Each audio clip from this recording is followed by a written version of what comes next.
तो आज का हमारा टॉपिक है basic strength of amines. Basic base वो होता है जो लोन पेयर डोनेट करता है। जो लोन पेयर डोनेट करेगा वो बेस है, या जो H पॉजिटिव को लेगा वो बेस है। जैसे अमोनिया बेस है। अमोनिया क्यों बेस है? क्योंकि अमोनिया अपना लोन पेयर H पॉजिटिव को देता है। तो H पॉजिटिव को ही अपना लोन पेयर देता है, इसलिए अमोनिया बेसिक है। वैसे ही मिथाइल अमाइन की बात करें, मिथाइल अमाइन बेसिक है। मिथाइल अमाइन को वाटर में डालो, अब वाटर ब्रेक होगा, H पॉजिटिव OH नेगेटिव, ये H पॉजिटिव जाके यहाँ लग जाएगा, तो ये CH3NH3 plus plus OH negative ion. तो अगर कोई अमाइन है वो वाटर के साथ OH नेगेटिव आयन देगा, जो कि एक बेसिक सोल्यूशन है। अब बेसिक स्ट्रेंथ होती क्या है? अपने लोन पेयर को डोनेट करने की टेंडेंसी, दैट इज बेसिसिटी। अब जैसे मैंने कहा NH2 single bond CH3 NH3 और C6H5NH2। यहां पर ये C6H5 मतलब बेंजीन रिंग, बेंजीन पर NH2, इसको हम कहते हैं एनिलीन। एनिलीन में जो बेंजीन का लोन पेयर है वो रेजोनेंस में जाता है, और रेजोनेंस में जाने की वजह से ये लीस्ट बेसिक होता है। क्यों? क्योंकि लोन पेयर अपनी जगह पर है ही नहीं, अवेलेबल ही नहीं है, तो वो डोनेट क्या करेगा? वहीं यहां पर लोन पेयर है, यहां पर लोन पेयर है और CH3 का प्लस आई इफेक्ट है।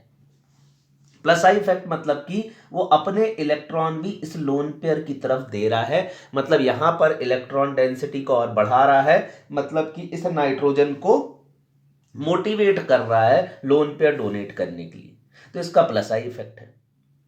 तो इन दोनों में से सबसे ज्यादा बेसिक ये होगा, क्योंकि इसका प्लस आई इफेक्ट है, ये लोन पेयर को डोनेट करवाना चाहता है। वहीं अमोनिया न्यूट्रल है, ना कोई प्लस आई है ना कोई माइनस आई है, और यहाँ बेंजीन का क्या है? माइनस आई है। ये किसी और को इलेक्ट्रॉन नहीं देना चाहता, ये बेंजीन रिंग में इलेक्ट्रॉन खींचना चाहता है, या बेंजीन इसका इलेक्ट्रॉन अपनी रिंग में ले जाना चाहता है, और ये लोन पेयर डीलोकलाइज हो गया, जिसकी वजह से एनिलीन लीस्ट बेसिक होता है। तो बेसिसिटी का ऑर्डर ये होगा। अब जैसे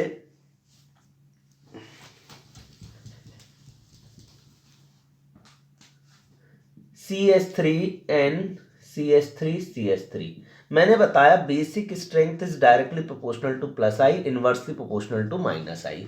जहां प्लस आई ग्रुप ज्यादा होंगे वो कंपाउंड ज्यादा बेसिक होगा, जैसे CH3, जैसे C2H5, जैसे आइसोप्रोपाइल, जैसे साइक्लोहेक्साइल और बेंजाइल। बेंजीन के ऊपर CH2, ये भी प्लस आई होता है।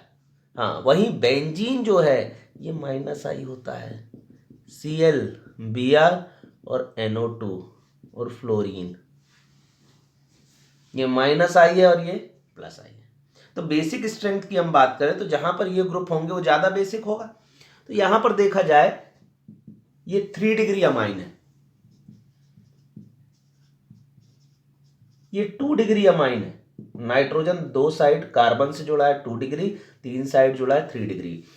अब यहां पर बेसिक किसको होना चाहिए? इसको होना चाहिए 3 डिग्री अमाइन को, लेकिन एक्वस मीडियम में 2 डिग्री अमाइन ज्यादा बेसिक होता है। अब इसको समझना ऐसा क्यों होता है, 2 डिग्री अमाइन ज्यादा बेसिक क्यों होता है? लोन पेयर को डोनेट करना या डोनेट करने की टेंडेंसी को हम कहते हैं बेसिसिटी। यहां पर लोन पेयर तो है, लेकिन ये बड़े बड़े ग्रुप का क्या है? स्टेरिक हिंड्रेंस है, एक रुकावट है। मतलब इलेक्ट्रोफाइल लोन पेयर तक पहुंचते पहुंचते बहुत सारी रुकावटों का सामना करने वाला है। इस वजह से ये लोन पेयर आसानी से डोनेट नहीं करता। क्यों? क्योंकि ये स्टेरिक, ये बड़े बड़े ग्रुप लोन पेयर को घेर कर रखते हैं, तो यहां पर इलेक्ट्रोफाइल आसानी से अटैक नहीं कर पाता, इसलिए ये 2 डिग्री से कम बेसिक है। तो यहां पर स्टेरिक रीजंस की वजह से ऐसा होता है। अब इसके बाद अगर मैं यहीं पर इसी स्ट्रक्चर में CH3 NH2 NH3 ये भी लिख दूं, तो अब बेसिसिटी स्ट्रेंथ का ऑर्डर क्या होगा? तो इसमें देखो, सबसे पहले ये 2 डिग्री सबसे ज्यादा बेसिक ये होगा। अब यहां पर स्टेरिक हिंड्रेंस इतना डोमिनेटिंग है कि लोन पेयर नहीं देता तो सेकंड नंबर पे आ जाता है मिथाइलामाइन 1 डिग्री, फिर थर्ड नंबर पे आएगा और लास्ट में आएगा अमोनिया। और अगर एनिलीन है तो एनिलीन तो लास्ट में आना ही है क्योंकि उसका लोन पेयर रेजोनेंस में गया हुआ है।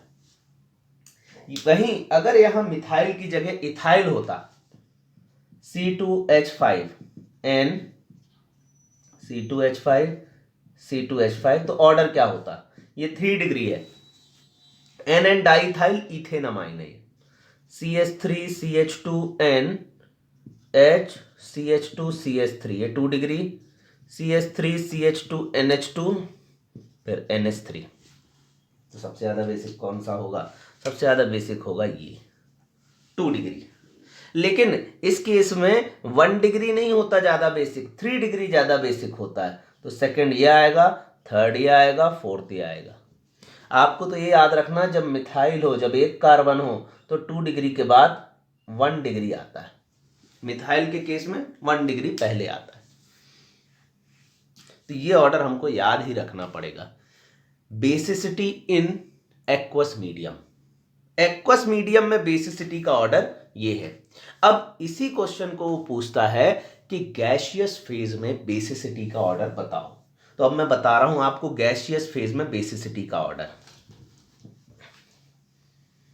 गैसियस फेज में हम वही ऑर्डर फॉलो करेंगे कि basic strength is directly proportional to plus I. तो यहां पर सबसे ज्यादा बेसिक ये होगा 3 डिग्री, फिर 2 डिग्री, फिर 1 डिग्री, फिर अमोनिया। तो यही सबसे ज्यादा बेसिक होगा इन गैसियस फेज। तो ये जो लोन पेयर है ये यहीं रहेगा। तो हम देख रहे थे एनिलीन, एसिटानिलाइड और बेंजाइल अमाइन में बेसिक स्ट्रेंथ का ऑर्डर। यहाँ के जो लोन पेयर है, double single lone pair resonance में जा रहे हैं और ये भी लोन पेयर रेजोनेंस में जा रहा है और ये लोन पेयर रेजोनेंस में नहीं जा रहा। तो सबसे ज़्यादा बेसिक ये होगा क्योंकि ये लोन पेयर हमेशा अवेलेबल है डोनेट होने के लिए, इसलिए benzyl amine is more basic than these two. अब उसके बाद देखो यहाँ पर लोन पेयर है, अच्छा यहाँ पर लोन पेयर है और स्टेरिक हिंड्रेंस है, तो यहाँ पर दो बड़े ग्रुप का स्टेरिक हिंड्रेंस है, तो यहाँ अटैक इलेक्ट्रोफाइल मुश्किल से कर पाएगा। मतलब इन दोनों में ये लेस बेसिक है, तो दूसरे नंबर पे बेसिक हो जाएगा एनिलीन और थर्ड पर हो जाएगा एसिटानिलाइड। एक ऑर्डर हम और देखते हैं बेसिक स्ट्रेंथ का। बेंजीन के ऊपर NH2 एनिलीन, बेंजीन के ऊपर NH2, पैरा पर CH3, इसको हम पैराटोलिडीन कहते हैं। बेंजीन के ऊपर NH2 और पैरा पे NO2। इसमें से सबसे ज्यादा बेसिक देखो CH3 का क्या है, प्लस आई है, इसका क्या है, माइनस आई है। तो सबसे ज्यादा बेसिक कौन होगा, जिसका प्लस आई इफेक्ट है। सबसे ज्यादा बेसिक होगा ये, सेकंड पे होगा ये और थर्ड पर होगा ये, क्योंकि NO2 का क्या है, माइनस आई इफेक्ट। तो बेसिक स्ट्रेंथ इस ऑर्डर में होगी।